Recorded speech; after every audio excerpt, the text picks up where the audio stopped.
It is the year 2028, and Joe Rogan makes a huge announcement that he will run for president. From there, Joe enters the list of presidential candidates and begins his preparations to win the election. But where will he launch his campaign from? Which political party will Joe run for? What will his main policies be? In this video, we will answer all these questions, and most importantly, will Joe be able to leverage his financial capabilities, his following, his connections, and attention to propel himself into the White House and win the 2028 election? We will also find evidence of Joe indicating his desire to run for president. Please leave a like below and let's dive right into it. We must first ensure Joe satisfies the 3 requirements to become a president. Since he is older than 35, has lived in the US for over 14 years, and is a natural-born citizen, passes the 3 eligibility requirements to be a US president. Now, we know Joe is eligible to run, but we must first figure out where he will run from. So let's start by taking a look at Joe's residential history in the United States. Joe was born in Newark, New Jersey, and he has lived in California for most of his adult life. Joe also launched his career from California. However, he has since grown disenfranchised with the place. I just thought it's this place is crazy. The lockdown still exists, right?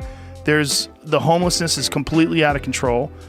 There's the overpopulation is out of control. The way they're handling this is so bad.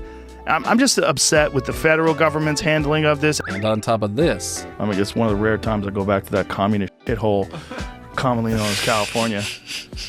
That fucking place is so crazy. You know, you can't get these. I had a friend of mine, my friend Moshe was here the other day, and he's like, oh, you have flavored nicotine. You can't get flavored nicotine. Yep. So let's assume he won't launch his campaign from New Jersey, since he hasn't lived there since his childhood, or California since he dislikes the state. Then what options does this leave Joe with? Well, he currently lives in Texas and has grown to love it there. But I like people in Texas. They're friendly. Dallas, I like Dallas a lot, man. I like Austin. I like Houston. I like everywhere I go in Texas. But they're what I would want America to be like. They're cordial. They hold doors for you. They say good morning. They look you in the eye. They're smiling. Texas also has the 2nd most electoral votes, and there is historical precedent for successful campaigns coming from this unique state. Both the 41st and 43rd presidents, George H.W. Bush and George W. Bush, launched their campaigns from the state, despite both of them not being born in Texas. This makes it an easy decision for Joe to launch his presidential campaign from Texas. Now, what if Joe got hacked by that 15-year-old that hacked the CIA? Well, he wish he had better cybersecurity. Luckily, this video is sponsored by Aura, and let me explain how they can be avoided. Some of you watching have been hacked before. You kept all your passwords private.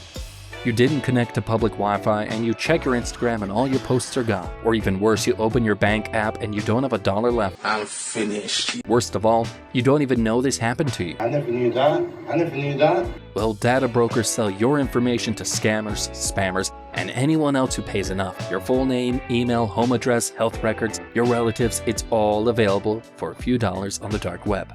That's why I've been using Aura, the sponsor of today's video.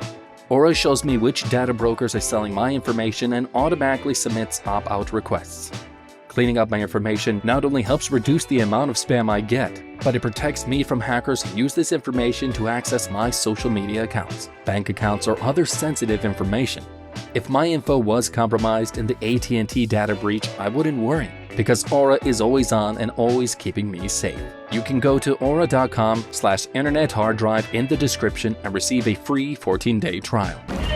Now, given that Texas is traditionally Republican, will Joe run for the Republicans or for Democrats? Or alternatively, will Joe try to run as an independent candidate? Joe has shared his political views on his podcast before. Look at you, f***ing progressive. Yeah, well, I've always been. Yeah. What? Yeah. Everyone says you're a right-winger. They're out of their f***ing mind. I've never voted right-wing in my life. Really? Never. I voted Democrat. Now, despite Joe's Democratic history, based on the current state of the Democratic Party, he is beginning to lose his trust in their ability in leading the nation. Well, I would vote for Trump before I'd vote for Biden, just because I think with Biden, like, he's gone. Like, you know he's gone. You're going to be relying on his cabinet, and I knew his cabinet would be this sideshow of diversity, and which is exactly what it is. Now, whilst Joe wouldn't vote for Biden under any circumstances, it doesn't mean he would vote for Biden's opposition. Protected status is driving me crazy. This thing that Trump's doing with children that were born in other countries and then brought over here as children, and then they're talking about deporting them. That drives me crazy. Yeah, that's that kind of shit. And the hard right version of that is despicable. These people that I see online, why didn't they apply for citizenship? Oh, who knows? Maybe because they're fucking 13. I don't give a if they broke the law. You don't take parents and kids and separate them. You just don't. Since it is unclear what side Joe finds himself on nowadays, we must dive deeper into his own personal views on life and try to derive his political views from his own words. I think there's a lot of right-wing like family values and things like that I admire. I think, but when it gets to homophobia, when it gets to women's rights, that's where I break. Right? I'm 100% in favor of women's rights, 100% in favor of gay rights, gay marriage. I'm a big proponent of there's got to be some new action taken to clean up a lot of these crime-ridden communities. And the idea that we can spend all this money overseas, but we can't spend money on Flint, Michigan, or Detroit, or the south side of Chicago, that to me is insane. The idea of taxing the rich being the way to fix all this. No, you're just going to give more money to the government, and they're not really good at doing stuff. You know, I mean, would it be nice if rich people donated to fixing streets and schools and stuff like that? Yeah, for sure. Yeah, it would be. It still seems as if Joe is caught somewhere in the middle of the two parties. This split political stance leaves Joe with one last choice, which is to run as an independent candidate. Joe has a valid argument as to why he wouldn't choose either side explicitly, but does he even believe we should have presidents? When are we going to realize we shouldn't have a president? It's a ridiculous idea to have a popularity contest to see who controls everything. Because if you could go back in time and grab Thomas Jefferson and bring him to 2018, his first question would be, you guys didn't write any new shit. And maybe this tweet is Joe's true opinion on presidents. And whilst he may be joking, he definitely wasn't joking when he said, I don't think anybody does a good job as president. I've never seen a single person do it well. Due to Joe's mixed beliefs, it's likely he will run as an independent candidate that tries to implement his own ideas on the entire nation. Despite no independent candidate ever winning the election, Ross Perot, who also used Texas as a base of operations, gained 19% of the vote, and Theodore Roosevelt came in second in the election when he ran for a third independent party. Moreover, of course, there is Robert F. Kennedy Jr., who is currently running as an independent candidate who Joe has had on his podcast. Now, since we know Joe is eligible to run for president, he will likely launch his campaign from Texas, and he will likely run as an independent candidate. But what will Joe's main policies as a president look like? Then we can figure out if Joe would actually be able to win. It wouldn't come as a shock if Joe actually exposed some government secrets. Most likely, Joe will make many classified CIA Black Op missions public information due to his love for discussing them as conspiracy theories. With Joe in office, we would definitely find out if we have contacted aliens or not too. Given his love for weed, it is understandable that under a Joe presidency, the US will see the legalization of pot in all 50 states, with stronger substances at least going through the Senate for debate. This can win Joe some votes amongst the younger crowds, but it will definitely cost him some of the older, more conservative voters. It also wouldn't be a surprise if Joe makes MMA training a compulsory activity for both boys and girls in middle school. A Joe Rogan presidency will fund many MMA trainers and coaches and build gyms all over America to facilitate all the middle school children who now have compulsory MMA classes. Given Joe's anti-establishment views, he will also likely crack down on the news outlet's monopoly on the mainstream media channels due to the lack of trust the population has in them. We're absolutely sure that you can't trust the mainstream media anymore. We're absolutely sure of that. And even boomers know that now. Even the people that have been trusting the mainstream media their whole life, they're like, well, something's wrong. Joe would also aim to redistribute more wealth to the poor, to create equal opportunities, and believes strongly against war, and his foreign policy aims likely to attempt to resolve conflict instead of adding fuel to the fire. With these policies and political opinions in mind, is it possible for Joe to win? A huge part of Joe's campaign will be his social media presence. If he ran for president, it would literally break the internet. As the largest podcast host in the world with millions of followers across various social media platforms, Joe's campaign will be known by anyone who has internet access. Joe also has vast financial resources, and this is a must, especially when running as an independent candidate. There is no doubt that he will be able to self-fund his campaign, and this will also inspire confidence within voters as they know he cannot be bought. Another advantage Joe has is that he is extremely well connected. From interviewing guests from all different backgrounds, from Elon Musk to athletes such as Mike Tyson and massive celebrities such as The Rock, Joe will have support from many different, very influential and popular people. And we know Dana White will run a crazy promotion campaign through the UFC. Joe also has the additional advantage of being an outsider and an anti-establishment skeptic, which will win the votes of the Americans who no longer trust their government. In the past, the likes of anti-establishment advocates such as Donald Trump have also been able to gain votes using this approach. The lack of a firm foot in either the Republican or Democratic camp can also gain Joe some key voters who will look to him as an unbiased political candidate. These main attributes will boost Joe's key attribute, which is attention, which will propel him into a successful presidency. Now, despite all these advantages, the task Joe must undertake is huge, and there will be many barriers in his way. The most obvious one is his lack of experience. Joe is a comedian, UFC commentator, and podcast host. Crucially, he is not a politician, nor has any experience in politics. This is something that his opponents and mainstream media will definitely attack throughout his campaign. Despite the statement, "no publicity is bad publicity," Joe has been scrutinized in the public eye many times.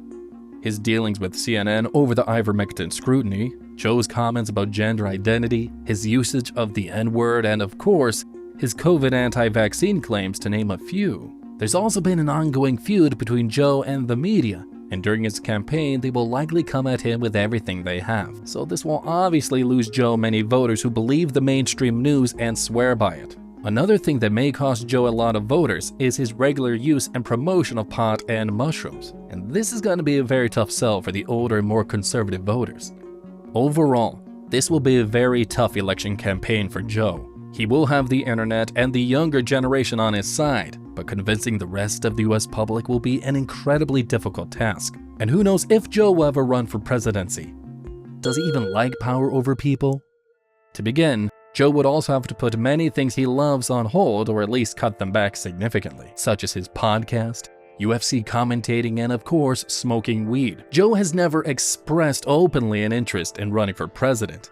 However, there is a case to be made that he would run for president. Joe has made it clear that he will not interview presidential candidates he does not support. By the way, I'm not a Trump supporter in any way, shape, or form. I've had the opportunity to have him on my show more than once. I've said no every time. I don't want to help him. I'm not interested in helping him. The night is still young. We'll see. If I have him on, the night is still young? Yeah. You think I'll have him on? I think you'll have him on. Really? Why do you think that? You've had a lot of people that I think you may otherwise be skeptical. Would I have a good conversation? Which I think is your metric. You don't care about politics, so can I have a good conversation? And I think you had like people like Kanye on, for example, and you had a great conversation with him. But Kanye's an artist. But Kanye doing well or not doing well doesn't change the course of our country. Yeah, but you don't. Do you really bear the responsibility of the course of our country based on a conversation? I think you can revitalize and rehabilitate someone's image in a way that is pretty shocking. However, Joe has had on politicians who he does support, such as Robert F. Kennedy Jr., Tulsi Gabbard, and Bernie Sanders. This shows Joe feels a responsibility to influence politicians in the way he sees fit. Moreover, I don't think anybody does a good job as president. I've never seen a single person do it well. with this in mind, maybe Joe has had enough and wants to go the extra step, from interviewing presidential candidates he likes to actually becoming one. Joe would also have to sacrifice at least 4 years of his podcast, which could see him lose the #1 spot in the most listened to podcast to the likes of Lex Fridman and Tucker Carlson. And this will actually be longer than 4 years, as Joe will have to spend a considerable amount of time planning his campaign, costing him further viewers and giving his competitors more time to overtake him. The job of a president is also a highly stressful one, and Joe has no previous political experience, so he may struggle in this aspect. Joe's background as an MMA commentator and comedian will prepare him for the public speeches, but when it comes down to making vital decisions for the nation, will the people really trust Joe Rogan? So could Joe win? The answer is yes, he is eligible to run, he has money to fund his own campaign, and he is very popular amongst the youth, and as an independent candidate, he can attract the voters who are disenfranchised. Joe also has many powerful friends, living in a state with 40 electoral votes and attractive policies for younger voters. Additionally, with the current division in the US political system, where many voters are against both Trump and Biden, 2028 could be the best time for Joe to run. Let us know your thoughts down below in the comments. If Joe Rogan wins, it will pose further interesting questions. Can an independent president work with a partisan Congress on passing legislation? Will Joe be able to improve America's image in the world? And also, did you know Joe Rogan has over 70 censored episodes? If the reasons were uncovered why these were taken down, it would definitely hurt his campaign. Unfortunately for Joe, we already went through why all these episodes were taken down. Click here to watch.